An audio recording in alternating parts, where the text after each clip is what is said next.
क्या अब यूपीआई से ज्यादा पेमेंट करने पर आपको चार्ज देना होगा? क्या गूगल पे, फोन पे, पेटीएम या भीम ऐप इस्तेमाल करना महंगा होने वाला है?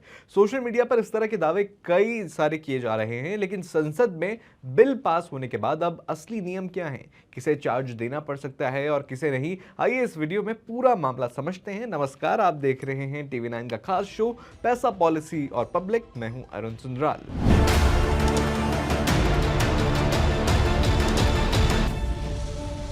सबसे पहले समझिए कि लोकसभा में पास क्या किया गया है। लोकसभा ने payment and settlement systems act में संशोधन वाला बिल पास किया है। इस संशोधन से सरकार के पास ये अधिकार आ जाएगा कि वो भविष्य में जरूरत पड़ने पर यूपीआई और दूसरे डिजिटल पेमेंट्स माध्यमों पर मर्चेंट डिस्काउंट रेट यानी एमडीआर लागू कर सकते हैं। लेकिन सबसे ज़रूरी बात यह है कि बिल पास होने पर, या इसका जो मतलब है ये नहीं है कि आज से यूपीआई पर चार्ज लग जाएगा। अभी सिर्फ कानूनी रास्ता बनाया गया है। एमडीआर कब लगेगा, किस ट्रांजैक्शन पर लगेगा और कितना लगेगा, इसका फैसला सरकार बाद में अधिसूचना जारी करके करेगी। अब सबसे बड़ा सवाल, एमडीआर आखिर होता क्या है? जब आप किसी दुकान, मॉल, होटल या बिजनेस में यूपीआई से पेमेंट करते हैं तो उस ट्रांजैक्शन को प्रोसेस करने में बैंक, पेमेंट सर्विस प्रोवाइडर और पेटीएम नेटवर्क की लागत आती है। इसी लागत की भरपाई के लिए जो शुल्क लिया जाता है उसे मर्चेंट डिस्काउंट रेट यानी एमडीआर कहा जाता है। अभी तक यूपीआई पर 0 एमडीआर था, यानी शुल्क नहीं लिया जाता था। इसी वजह से यूपीआई तेजी से लोकप्रिय हुआ। अब सबसे जरूरी सवाल, क्या आम ग्राहकों को चार्ज देना होगा? फिलहाल जवाब है नहीं। वित्त मंत्री निर्मला सीतारमण ने साफ कहा है कि अगर भविष्य में एमडीआर लागू भी किया जाता है तो ये ग्राहकों से नहीं लिया जाएगा। यानी अगर आप गूगल पे, फोन पे, पेटीएम या भीम से किसी दुकान पर पेमेंट करते हैं या दोस्त को पैसे भेजते हैं तो फिलहाल आपसे कोई शुल्क या चार्ज नहीं लिया जाएगा। ऐसा कोई फैसला नहीं लिया गया है। अब सवाल आता है कि तो फिर चार्ज किसे देना पड़ेगा? अगर भविष्य में सरकार एमडीआर लागू करती है तो उसका बोझ मुख्य रूप से बड़े व्यापारियों यानी लार्ज मर्चेंट्स पर डाला जा सकता है। यानी बड़ी रिटेल चेन, बड़े अस्पताल, बड़े होटल, बड़े ई कॉमर्स प्लेटफॉर्म और बड़े कारोबार जहां रोज बड़ी संख्या में यूपीआई पेमेंट होती है, उन्हें ये शुल्क देना पड़ सकता है। छोटे दुकानदारों या आम ग्राहकों पर इसे लागू करने की अभी कोई आधिकारिक घोषणा फिलहाल नहीं हुई है। ये सवाल अब एक और आता है कि देखिए 2000 या 3000 वाली बात कहां से आई कि उसके ऊपर अगर पेमेंट की तो चार्ज देना पड़ेगा। हाल के दिनों में कई मीडिया रिपोर्ट्स में ये चर्चा हुई है कि 2000 या 3000 से ऊपर के कुछ यूपीआई ट्रांजैक्शंस पर एमडीआर लगाने पर विचार हो सकता है, लेकिन सरकार ने अभी तक कोई अंतिम सीमा तय नहीं की है।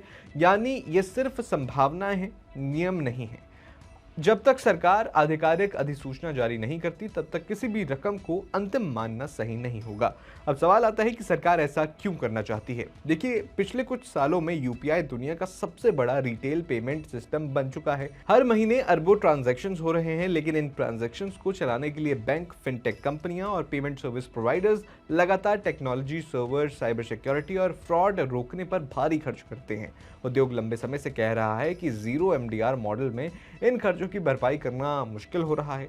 इसलिए सरकार ने कानून में बदलाव का रास्ता खोला है ताकि जरूरत पड़ने पर एक टिकाऊ राजस्व यानी रेवेन्यू मॉडल बनाया जा सके।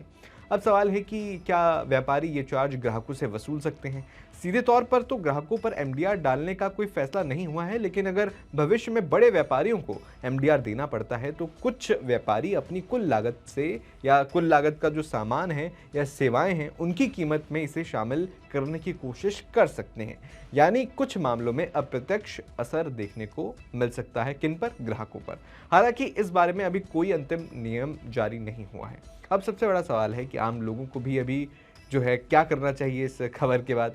देखिए, फिलहाल घबराने की बिल्कुल ज़रूरत नहीं है। अगर आप रोज़मर्रा में यूपीआई से पेमेंट करते हैं, दोस्तों या परिवारों को पैसे भेजते हैं या दुकानों पर क्यूआर स्कैन करके भुगतान करते हैं तो अभी आपको या आपके लिए कोई नया चार्ज लागू नहीं हुआ है। संसद ने सिर्फ सरकार को भविष्य में नियम बनाने का अधिकार दिया है।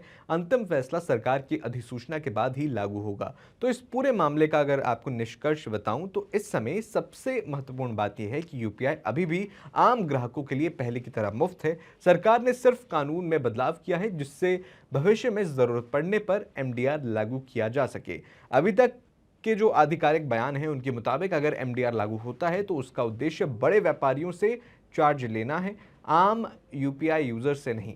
लेकिन इसलिए जो सोशल मीडिया पर चल रहे जो दावे हैं उनसे आप बचिए। और जिन जिन दावों में कहा जा रहा है कि हर यूपीआई पेमेंट पर ग्राहकों से पैसे लिया जाएगा, फिलहाल ऐसा कोई फैसला नहीं हुआ है। बाकी आपका एमडीआर पर क्या सोचना है, मुझे कमेंट बॉक्स में अपनी राय ज़रूर बताइएगा।